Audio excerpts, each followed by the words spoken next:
Ang susunod na programa ay rated PG. Ito ay nangangailangan ng patnubay at gabay ng magulang para sa mga batang manonood. Lumabas rin ang katotohanan kung ano nga ba ang tunay na dahilan kaya hiniwalayan ni Giselle ang nobyo niyang si Eric sa Amerika at inabandon na pa ang kanilang anak. Mabuti na lang hindi nagdalawang isip si Giselle na iwan si Eric noon dahil isa pala siyang drug user at suspetsa pa ni Giselle na baka nagtutulak pa ng droga si Eric. Ang malaking kasalanan lang ni Giselle ay inabandonan niya ang kanyang anak at ipinamigay sa masamang mag-asawa dahil sinasaktan nila ang walang kamalay-malay na bata. Pero may dahilan si Giselle kung bakit niya nagawang ipamigay ang kanyang anak sapagkat sa takot niya kay Lolo Pepe at takot na maging miserable ang buhay nila kay Eric. Nakikita na kasi ni Giselle noon na wala siyang future kay Eric dahil sa bisyo niya kaya kawawa siya at anak nila kung nagdesisyon siyang balikan ang ex niyang user.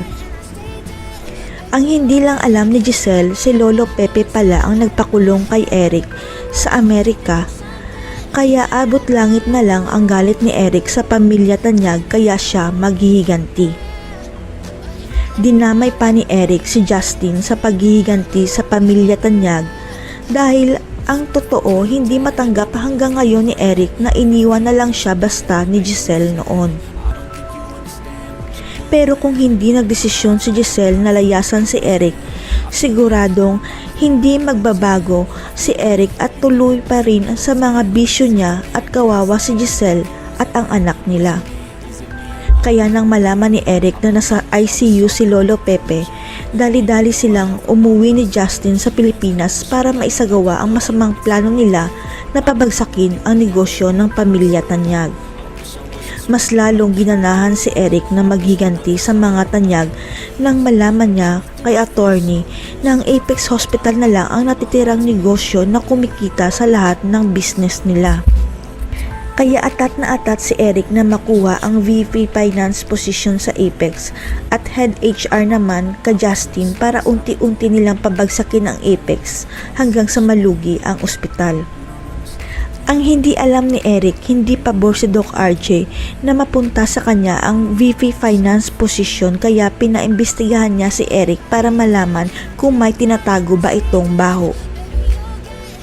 Hindi nga nabigo si Doc RJ sa kanyang pag-iimbestiga dahil nalaman niyang drug user pala si Eric kaya ni-required niya ang lahat ng empleyado ng Apex na magpa-drug test. Dito na lumabas ang pinakatago-tagong sikreto ni Eric na gumagamit pa rin pala siya ng ipinagbabawal na gamot dahil positive ang lumabas na resulta ng kanyang drug test. Magagamit ito ni Doc RJ para paalisin si Eric sa VP Finance position ng Apex dahil drug user siya at pati si Giselle walang magawa kundi bawiin ang posisyon kay Eric. Ang sabi ni Eric kay Justin nagbago na siya at hindi na gumagamit ng ipinagbabawal na gamot pero pati sa anak pala ni Giselle nagsisinungaling rin pala siya.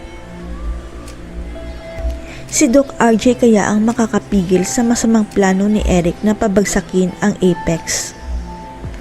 Ipapa-DNA test kaya ulit ni Giselle si Justin para makonfirm kung anak niya ba ito. Abangan.